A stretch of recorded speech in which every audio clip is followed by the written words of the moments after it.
आनंदमय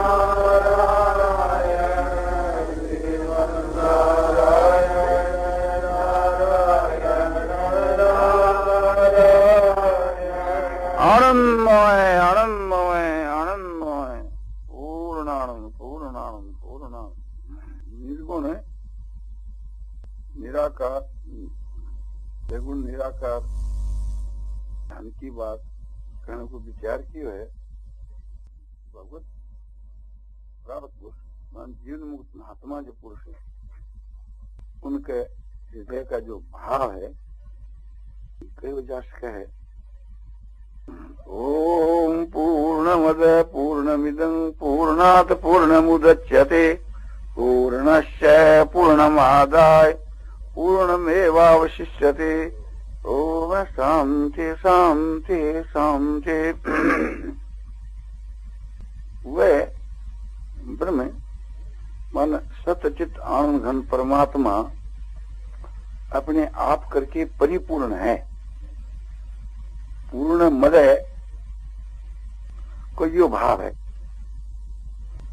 हृदय माने वह परमात्मा, वह सतचित ब्रह्म अपने आप करके मिदम माने यह संसार परिपूर्ण है। यानी इस संसार के बीच के मां परमात्मा ही परिपूर्ण हो रहे हैं। जैसे जल का सागर अपने आप करके परिपूर्ण है और बर्फ जो उसके मां है वो भी उस जल करके ही परिपूर्ण है। पूर्णात् पूर्णमुदच्यते, उस पूर्ण से ही ये पूर्ण सो निकला है, उत्पन्न हुआ है। जल से ही बर्फ उत्पन्न हुआ है तो वो जल करके पूर्ण हुआ है। इसलिए यह जो संसार है उस परमात्मा के संकल्प से ही प्रकट हुआ है। इसलिए यह संसार भी उस परमात्मा करके परिपूर्ण है। पूर्णात् पूर्णमुदच्यते, पूर्ण का भी जो पूर्ण सच्चिदानंद ब्रह्म, उसको स्वीकार करके कि एक पूर्ण परमात्मा ही है, इस प्रकार से उसको स्वीकार करके स्थित होने पर शेष में केवल एक पूर्ण ही रह जाता है। संसार के नाम रूप और आकृति जो है ये सब कुछ वैसे नहीं रहती। शेष में जो विज्ञानांगन परमात्मा ही रह जाता है वो शांतिमय है, शांति स्वरूप है और परम शांति के देने वाला है। इसलिए इसको शांति पाठ कहते हैं। इसलिए इसके अंत के वहां 3 बार शांति का नाम उच्चारण किया जाता है कि ओम शांति शांति शांति। ओम मन सच्चिदानंद ब्रह्म शांति स्वरूप है, शांति स्वरूप है, शांति स्वरूप है। भाव यह है कि एक सतचित आनंद के अतिरिक्त और कोई वस्तु भी नहीं है। एक परमात्मा के सिवा और कोई वस्तु भी नहीं है। उस परमात्मा का नाम ही सतचित आनंद है और उसी का नाम ही नारायण है। नारायण के उच्चारण करने से बस वही भाव हो जाना चाहिए कि नारायण का अर्थ है निर्गुण पर्क के बीच में सतचित आनंद। ओम का अर्थ यही है। ओम मन ए उ मैं, ए मन सत, उ मन चेतन, मैं मन आनंद। तो सतचित आनंद परमात्मा है, इसका मतलब है सत्य भाव रूप। परमात्मा जो है सो ध्रुव सत्य है। तो कैसा है परमात्मा? का चेतन है, उसमें जड़ का अतंत अभाव है। जो जानने में आवे वो जड़ है और जो जानने वाला है वो चेतन है। तो सबके भीतर के में जो जानने वाला है वो परमात्मा ही चेतन रूप से स्थित है। इसलिए सबकी आत्मा परमात्मा ही है।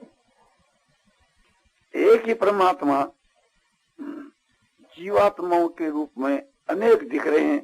जैसे एक ही आकाश घड़े के संबंध से घटाकाश के रूप में अनेक दिख रहे हैं, किंतु वास्तव के बीच के वहां विचार करके देखा जाए तो आकाश एक ही है। इसी तरह से थी परमात्मा एक ही है और शरीरों के संबंध से थी वो परमात्मा भिन्न भिन्न दिखा है। अविभक्तम च भूतेषु विभक्तमेव च स्थितम्। अविभक्तम इव भूतेषु, भूतों के वहां वो अविभक्त की जो माने एक ही है, अलग अलग नहीं है। और अलग अलग की ज्यों प्रतीत हुए, जैसे आकाश एक ही है, अविभक्त है, किंतु घड़ों के संबंध से थी वो अलग अलग सा घटाकाश के रूप में प्रतीत हुए। इसी प्रकार से थी परमात्मा वास्तव के बीच के मां एक ही है और शरीरों के संबंध से वो अलग अलग सा प्रतीत हुए, किंतु वास्तव के वहां अलग अलग नहीं है। ये अद्वैत सिद्धांत है, वेदांत का ये खास सिद्धांत है। वेदों का जो अंत है उसका नाम वेदांत है। और वो जो चेतन है वो ये सो सुख रूप है, आनंद रूप है। और उस आनंद को ही अमृत कहते हैं, उसको ही रस रूप कहते हैं। तो चाहे रस कहो और चाहे प्रेम कहो और चाहे आनंद कहो और चाहे अमृत कहो और चाहे मधुर कहो, एक ही बात है।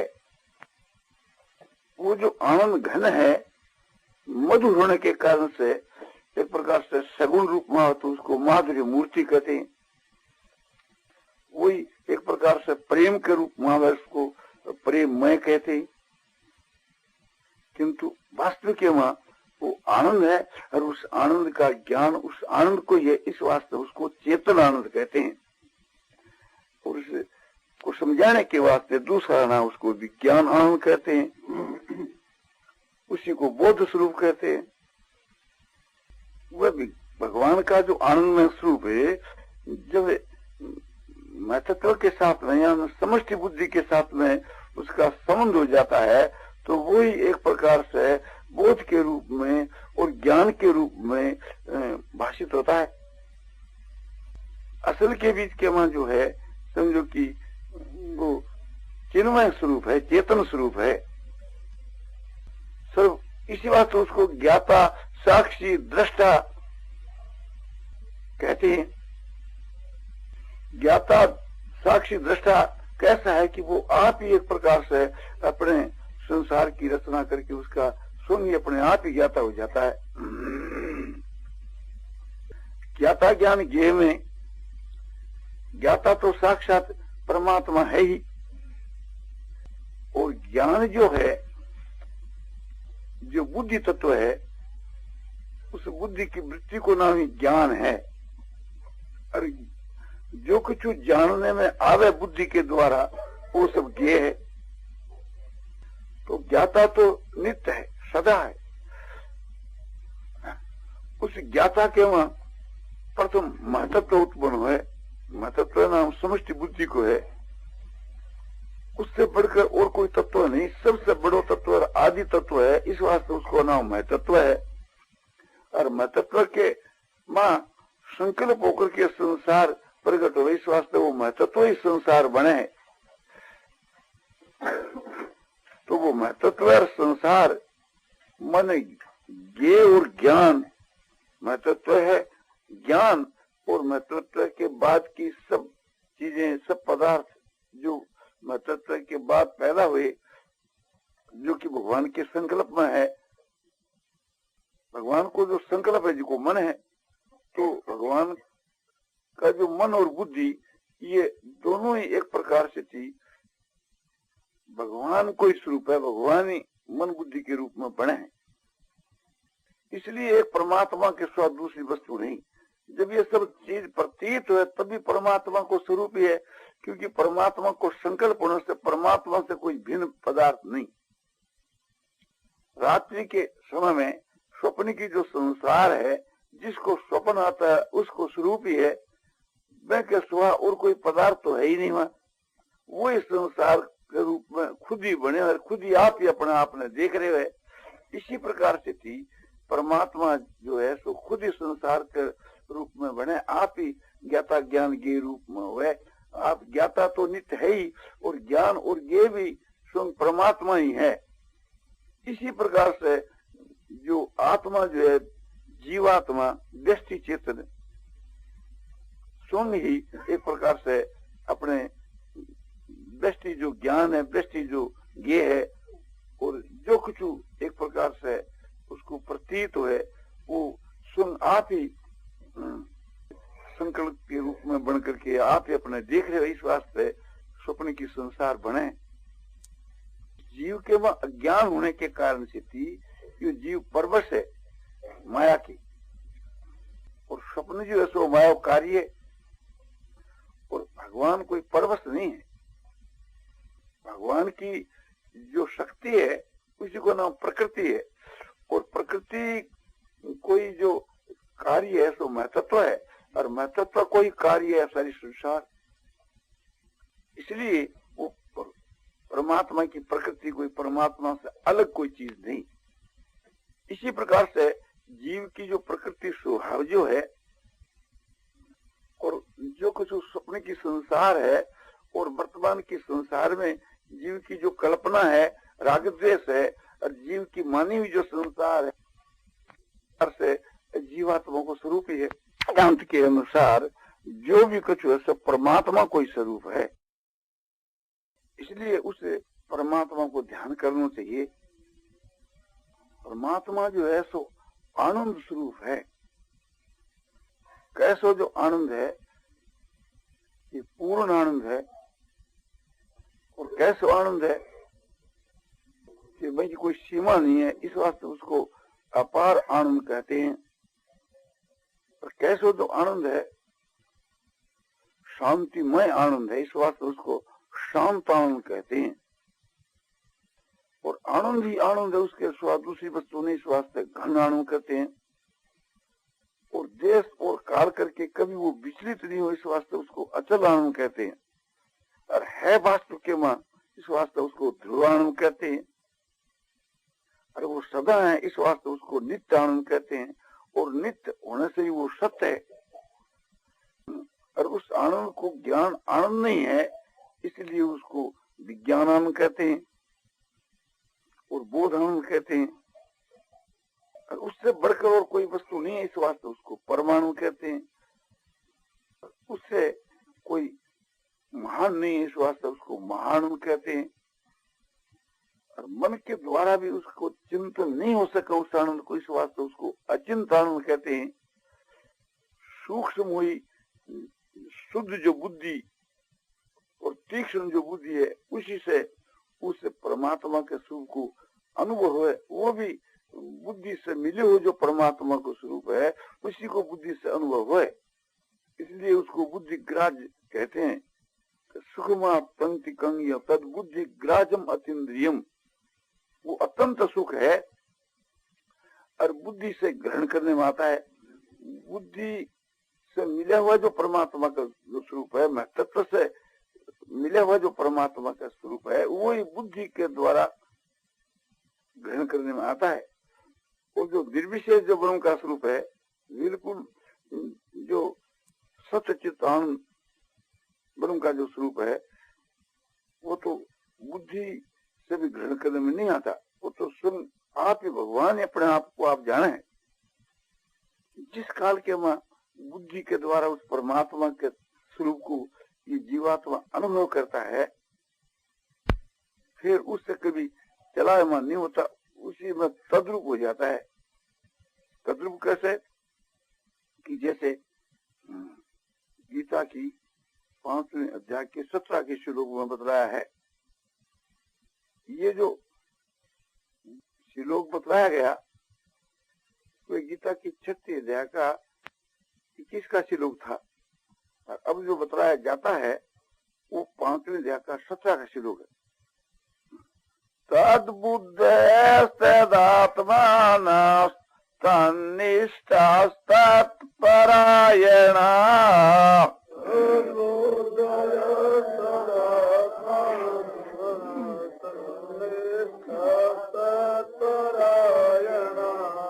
गच्छन्ते पुनरावृत्तिं ज्ञान निरधूत कल्मषा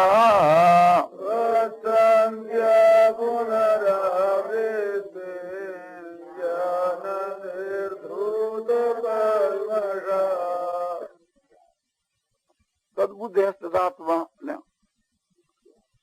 तत् ये परमात्मा का वाचक है, उस सत्य चिदानंद घन का वाचक है। इस प्रकार से साधन करते करते इस प्रकार से कि उस परमात्मा का जो आनंदमय जो स्वरूप है, उस आनंद को विशेष बना करके उनका विशेषण देकर करके और उसकी पुनः पुनः आवृत्ति करते करते एक प्रकार से अभ्यास करते करते उस तद्रूप हो गया बुद्धि जिसकी और तद्रूप हो गया मन जिसका। आत्मा माने मन, भगवान के स्वरूप को मनन करते करते मन है सो तद्रूप हो जावे, यानी ब्रह्म रूप हो जावे। ओम तत् सत ये ब्रह्म के खास नाम है, इसलिए यहाँ तत् जो है सो साक्षात सत्य चित्तानंद घन ब्रह्म को वाचक है। एकांत के वहां बैठ करके और परमात्मा को ध्यान करने के समय में पहला चाहे वाणी से ही उच्चारण करते रहो और उसी प्रकार मन के वहां भी मन को भाव करते रहे, तो आखिर के वहां वाणी से उच्चारण करता करता और वाणी जो है उसे मन के वहां विलीन हो जाती है। फिर मन से ही मनन करता रहे। कठ उपनिषद के बीच के मां नचिकेता के प्रति यमराज ऐसा कहते हैं धर्मराज, ये छेद बांग मनसी के वाणी का जो है सो मन में निरोध करे। जब वाणी को कार्य समाप्त हो जावे, वाणी समझो कि शब्द उच्चारण कर से रहित हो जावे है, तो समझना चाहिए कि वाणी जो है उस मन के बीच के मां रुक गई, मन के मां तद्रूप हो गई, वाणी को व्यापार नष्ट हो गयो, वाणी को व्यापार नहीं रहे हो, तो वह वाणी जो है मन के बीच के मां विलीन हो गई, रुक गई, या यूं समझो कि वाणी को निरोध हो गयो। मन से तो वाणी बने है, इस वास्ते मन में पहला जो भाव आवे जी कोई वाणी के द्वारा उच्चारण हो है। प्रथम तो एक प्रकार से थी मन को जो संकल्प है, भाव है, जी कोई एक प्रकार से वाणी के रूप में आवे, जी कहने बेखरी वाणी कहे, और पसंती वाणी उसको नाम है कि जो मन को जो मनन है, मन को जो मनन है जी कोई वाणी के रूप में आकर के प्रकट हुए। इस वास्ते वो वाणी है जी जिसको मन में निरोध कर दे।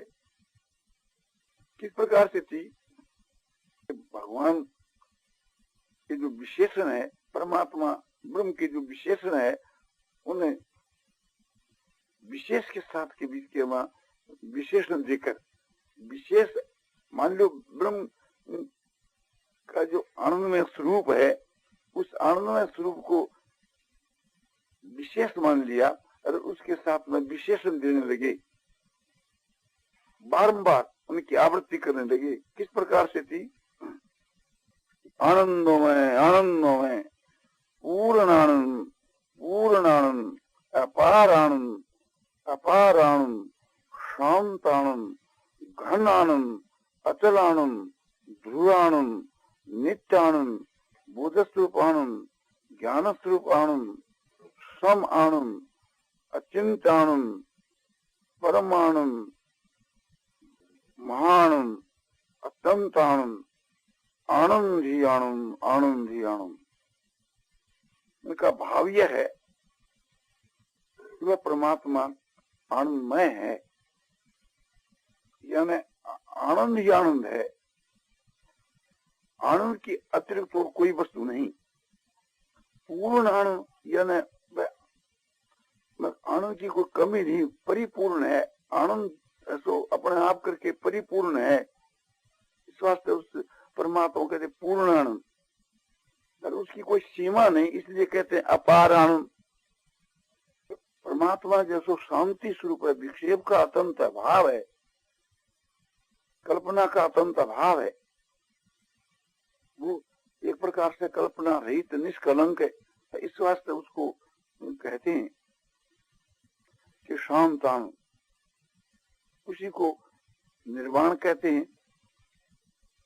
और घनानंद माने खूब गहरा आनंद, प्रचुर आनंद, आनंद ही आनंद, उसको कहते हैं घनानंद।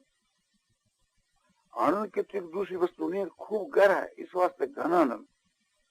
और अचलानंद माने वो कभी मिटता नहीं और कभी एक स्थान से दूसरे स्थान में जाता नहीं, उसमें चलन हलन क्रिया का अत्यंत अभाव है, इस वास्ते उसको अचल आनंद कहते हैं।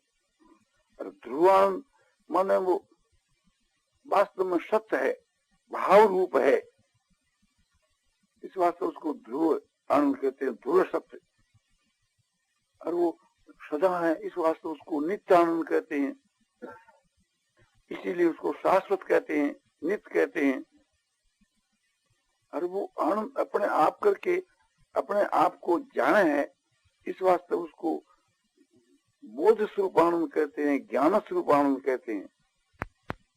और वो आनंद जो है सो चेतन है, सात्विक आनंद की जो जड़ नहीं, राजसी तामसी तो जड़ है, किंतु सात्विक आनंद भी जड़ है। सात्विक आनंद का ज्ञाता भी कोई दूसरा चेतन पुरुष ही है, किंतु इस परमात्मा का ज्ञाता तो स्वयं परमात्मा स्वयं आप ही है। ये भी कहना नहीं बनता कि वो आप ही अपना आपका ज्ञाता है, उस आनंद की जाति चेतन है, वही तो चेतन है, वही आनंद है, इस वास्ते उसको चिन्मय आनंद कहते हैं। और उससे कोई और श्रेष्ठ नहीं है, उससे और कोई बढ़ करके नहीं है, इस वास्ते उसको परमानंद कहते हैं। उससे कोई बड़ा नहीं है, उससे कोई महान नहीं है, इस वास्ते उसको महानंद कहते हैं। वो किसी का विषय नहीं बन सकता है, इसलिए उसको अचिंत आनंद कहते हैं। उसका कोई लक्ष्य नहीं कर सकते हैं, उसका कोई चिंतन नहीं कर सकते, इस वास्ते उसको अचिंत आनंद कहते हैं। और वो समान है, इस वास्ते उसको समानंद कहते हैं। और उसका कहीं अंत नहीं है, इस वास्ते उसको अतंत आनंद कहते हैं। और उसका कभी क्षय नहीं होता, उसको इस वास्ते उसको अक्षय आनंद कहते हैं। तो जितने जो निराकार वाचक है शब्द है, सब उस परमात्मा के विशेषण हैं। इस प्रकार से बारंबार विशेषणों को देते देते और वाणी से चुप हो जावे, तो वो वाणी जो है उस मन के बीच के मां रुक गई, वाणी का मन में निरोध हो गया। अब मन रहा तो जिस प्रकार से थी मैं बोलता रहा, ऐसे मन से अपने सुख खूब सो मनन करे।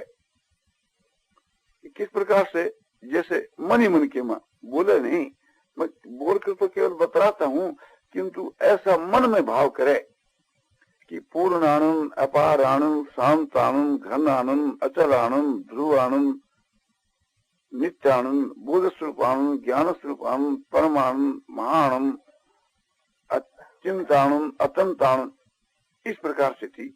बारंबार उनकी आवृत्ति करे। आवृत्ति करते करते करते करते मन जो है परमात्मा जो आनंद में उसमें तद्रूप हो जाता है, मन ब्रह्म रूप हो जाता है। ब्रह्म भी आनंदमय है और मन भी ऐसो आनंदमय बन जाता है, फिर मन की कोई अलग सत्ता नहीं रहती। तो इस प्रकार मनन करते करते करते जो एक विशेष जो परमात्मा का स्वरूप जो बुद्धि के समझ में आता है, जो बुद्धि के समझ में आता है वो बुद्धि ग्राह्य है। उसी के लिए भगवान ने गीता की 13वें अध्याय के 12 के श्लोक में कहा है कि ज्ञेयं यत् तत् प्रवक्ष्यामि यज्ञात्वामृतमश्नुते। मैं तेरे को जानने में आने वाला जो ब्रह्म का स्वरूप है उसका प्रतिपादन करूंगा और तू उसको बुद्धि के द्वारा शुद्ध हुई सूक्ष्म बुद्धि के द्वारा जान करके और अमृत को प्राप्त हो जाएगा। अमृत माने निर्विशेष ब्रह्म, अमृत माने सच्चिदानंद ब्रह्म, असली जो परमात्मा का जो स्वरूप है उसको तो प्राप्त हो जाएगा। वो फल रूप परमात्मा का स्वरूप है। तो इन विशेषणों के देते देते और जो एक विशेष जो वस्तु जो परमात्मा का स्वरूप है, सच्चिदानंद परमात्मा का जो स्वरूप